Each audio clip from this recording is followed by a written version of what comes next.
သူ့သမီးဘေးမှာအယုတ်လေးတရုတ်ထားခဲ့တာပဲဒါပေမဲ့ခဏအတွင်းမှာပဲကလေးရဲ့လက်ဘေးမှာအနီရောင်မှတ်တစ်ခုပေါ်လာခဲ့တယ်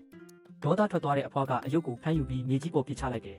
သူတို့မသိခဲ့တာကဒီမိသားစုဟာထွက်မရနိုင်တဲ့အိမ်မက်ဆိုးကြီးတဲ့ဝင်တော့မယ်ဆိုတာပဲလမ်းဘေးဆိုင်ကဝယ်လာတဲ့ဒီအယုတ်ကတာမန်မဟုတ်ဘူး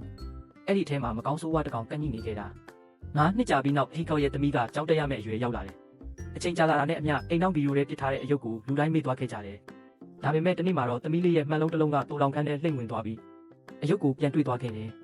အဲ့ဒီအချိန်မှာတခုခုမမှန်တော့ဘူး9 နှစ်အရင်ကသပင်တူတူနဲ့အယုတ်ဟာအခုတော့သပင်ရှည်လာခဲ့တယ်လို့လက်သေးတွေလည်းတဘာဝမကျအောင်ရှည်ထွက်နေတယ်အဲ့ကိကောက်ကသမီးရုံနဲ့ကစားနေတာကိုမြင်တော့ထူးဆန်းတယ်လို့မထင်ခဲ့ဘူးဒါပေမဲ့အဲ့ဒီနောက်ပိုင်းမှာသမီးကအယုတ်ဆွဲတယ်လို့ဖြစ်လာတယ်ဘဲသွားအယုတ်ကိုအမြဲယူသွားပြီးအဲ့ကိကောက်ကတော့ဘာလို့ရမှန်းမသိဖြစ်လာခဲ့တယ်တညမှာအဲ့ကိကောက်အိတ်နေချိန်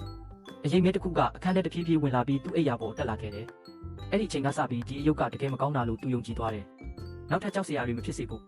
အဲ့ကိကောက်ကအယုတ်ကိုအိတ်ထဲထည့်ပြီးလှေကားအောက်ပစ်ချလိုက်တယ်သမီးကြောင်းသွားနေချိန်လုတ်ခဲ့တာဖြစ်ပြီးဒီအိမ်မက်ဆိုးအဆုံးသက်သွားပြီလို့သူထင်ခဲ့တယ်ဒါပေမဲ့အိမ်ပြန်ရောက်တာနဲ့တကားခောက်တန်ချလိုက်ရတယ်တကားဖွင့်ကြည့်လိုက်တော့အယုတ်ကပြန်ရောက်နေပြီဒေါသထွက်သွားတဲ့ကိကောက်ကအယုတ်ကိုရိုက်နှက်ဖျက်ဆီးပစ်လိုက်တယ်ဒါပေမဲ့သတိပြန်ဝင်လာချိန်မှာသူရိုက်နေတာကသူ့သမီးဖြစ်နေခဲ့တယ်ကံကောင်းစွာနဲ့အဲ့ဒါကအိမ်မက်တစ်ခုပဲဖြစ်ခဲ့တယ်ဒါပေမဲ့ခဏကြာမှတကားခောက်တန်ထက်ချရပြန်တယ်တကားဖွင့်လိုက်တော့အယုတ်ကတကယ်ပြန်ရောက်လာခဲ့ပြီအကြောင်းကတော့သူအမိုက်ပစ်တဲ့ပုံစံမမှန်လို့တန်ရှင်းဝန်ထမ်းတွေကပြန်လာပေးခဲ့တာအဲ့ကိကောက်ကဒီတစ်ခါတော့အဆုံးသက်ချင်လို့အယုတ်ကိုအမိုက်ကားဝန်ထမ်းတွေစီတိုက်ရိုက်ပေးလိုက်တယ်ဒါပေမဲ့10 မိနစ်တောင်မကြာသေးခင်မှာ